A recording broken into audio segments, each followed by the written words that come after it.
teman-teman, jumpa lagi. Hari ini kita akan membahas mengenai bahasa Indonesia. Ada video menarik dari TVRI Bengkulu.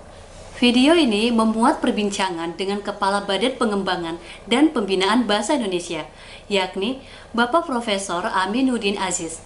Yuk langsung aja kita simak videonya ya teman-teman. Kita mempergunakan bahasa Indonesia itu sejak kapan sih, dan apakah bahasa Melayu itu yang digunakan pertama kali untuk bahasa Indonesia atau seperti apa, Profesor? Boleh dijawab. Profesor.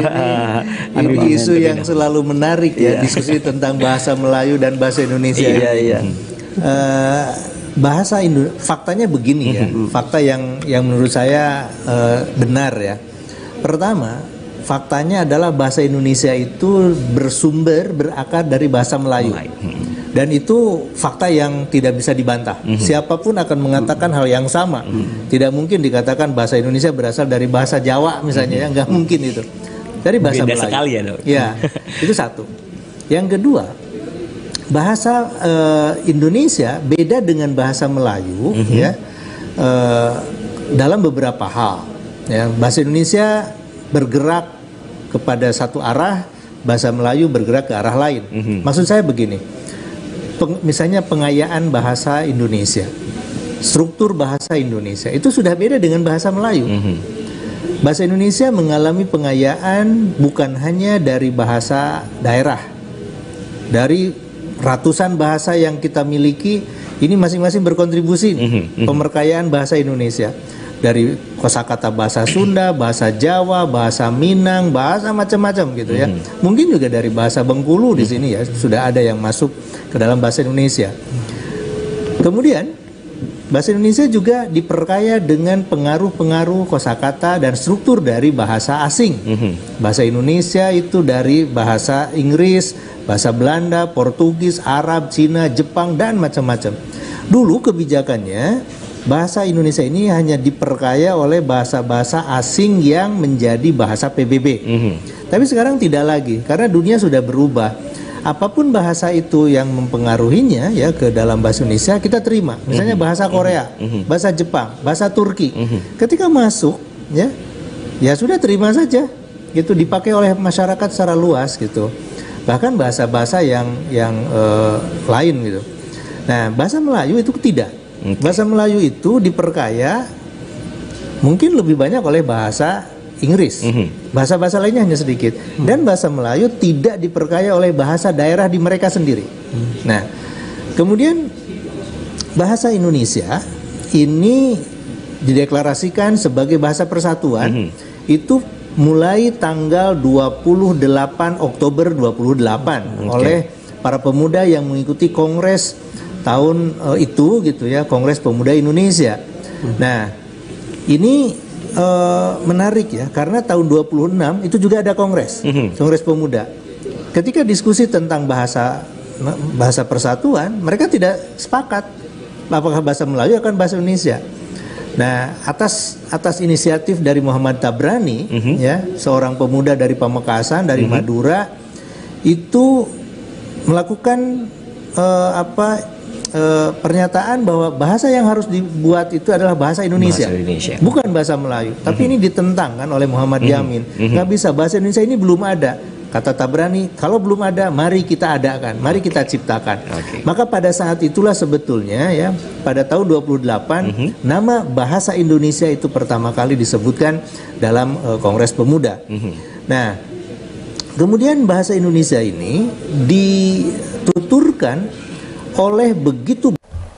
Sebentar ya teman-teman, dari pernyataan Pak Aminuddin tadi cukup jelas ya, bahwa bahasa Indonesia sengaja diciptakan sejak tahun 1928 pada saat Sumpah Pemuda.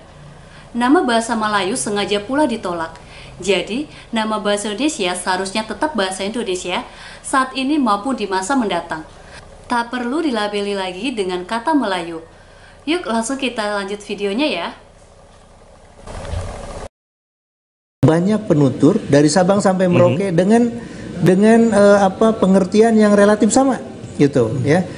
Bahasa Indonesia statusnya sebagai bahasa negara pada tanggal 18 Agustus 45 dinyatakan dalam Undang-Undang Dasar 45. Sedangkan bahasa Melayu itu adalah salah satu dari 718 bahasa daerah yang ada di Indonesia. Oke. Nah, jadi kalau bicara tentang ini bahasa yang mana sih?